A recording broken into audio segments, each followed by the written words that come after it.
ನಾನು ಹೇಳ್ತಾ ಇದ್ದೀನಿ, ದೇವರ ಬೆಳಕು ಯಾರ ಮೇಲೆ ಇರ್ತದೋ ಆ ಬೆಳಕಿನ ಹತ್ರ ಬಿ ಯಾರು ಬಿ ಹೋಗ್ತಾರೋ ಆ ಬೆಳಕು ಅವರನ್ನು ಬೆಳಕುತ್ತದೆ. ಚೆನ್ನಾಗಿ ತಿಳ್ಕೊ. ಅಲ್ಲೆಲೂಯಾ. ಸಭೆ ಮೇಲೆ ಬೆಳಕಿದೆ, ಸಭೆ ಮೇಲೆ ಬೆಳಕಿದೆ. ಆ ಬೆಳಕಿನ ಹತ್ರ ನೀ ಬಂದಿದೀಯಾ, ನೀನು ಕತ್ತಲೆ ಇದ್ರೂ ಬೆಳಕಾಗ್ತೀಯ. ಅಲ್ಲೆಲೂಯಾ. ಒಂದು ಸ್ಥಳಕ್ಕೆ, ಒಂದು ಮನೆಗೆ ನಾನು ಹೋಗಿದಾಗ 20 ವರ್ಷ 30 ವರ್ಷದ ಕತ್ತಲೆಯಲ್ಲಿ ಇರ್ತಾರೆ.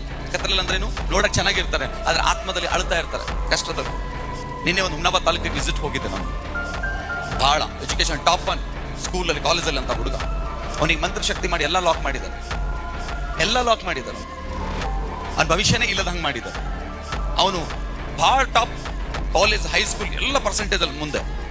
ಆದರೆ ಈಗ ಅವನ ಲೈಫು ಎಲ್ಲದಕ್ಕೆ ಅದಕ್ಕೂ ಬಾರದಾಗಿದೆ. ಅವನಿಗೆ ಹೋಗಿ ನನ್ನ ಭವಿಷ್ಯವಾಣಿ ಬ್ಲೆಸ್ ಮಾಡಿದೆ. ಅವ್ರ ಮನೆ ಒಳಗಡೆಯಿಂದ ಕೆಲವು ವರ್ಷಗಳಿಂದ ಅಟ್ಯಾಕ್ ಮಾಡಿದ ಆತ್ಮಗಳು ಅವು ಹೇಳ್ತಾ ಇದ್ದವು, ನೀನು ಬರ್ತಿರ್ಲಿಲ್ಲ, ಇವ್ರ ಮನೆಗೆ ನೀನು ಕಾಲಿಡ್ತಾ ಇರ್ಲಿಲ್ಲ, ನಾನು ಇವ್ರ ಮನೆಗೆ ಇನ್ನೂ ಕತ್ತಲು ಮಾಡಬಿದ್ದ.